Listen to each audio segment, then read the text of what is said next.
If you go back to the 70s in the US, which is what I would say when globalization, which is very much tied to free trade, came to the fore. And it was very much driven by the fact that the US had pretty high rates of inflation. Towards the end of the 1970s, it was double-digit inflation. So there was a lot of pressure on the governments to do something about inflation and bring down the cost of goods. And it was about that time that US corporations started developing stronger trading partners in China. What we discovered that when you look at one of our biggest retailer like Walmart's, 60% of what Walmart sells is made in China. So people became very enamored with the idea that we could bring inflation down in the US by selling more high-quality, low-cost goods, largely from China, but also from other Asian countries.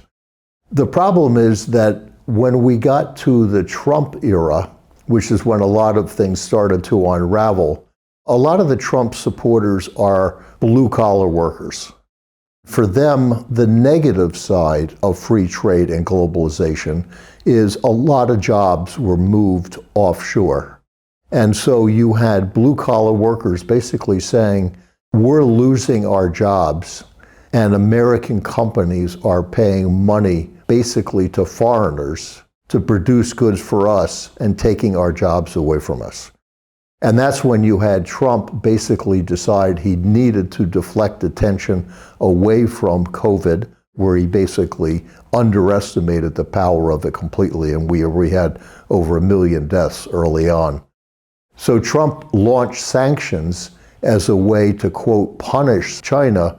He's basically said, China is a communist country, therefore they're the enemy. They stole our jobs and they stole our IP. And to penalize them real world, I'm going to put in trade sanctions that will hurt them. But what people are now gradually discovering is that it's also hurting ourselves, because inflation did start to go back up again. And so now I think you have a very healthy dialogue on where do you draw the line between pure free trade of anybody can sell anything anywhere and where we are today. They're very high-end nano chips that could have very clear military applications.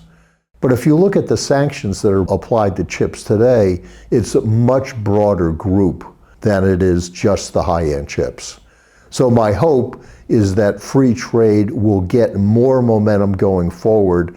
There will continue to be tariffs and sanctions, but they'll be very selectively used for a very specific purpose. And that 95+% of trade will basically be done in the spirit of free trade, which means whoever produces the best product at the lowest price is the best supplier around the world.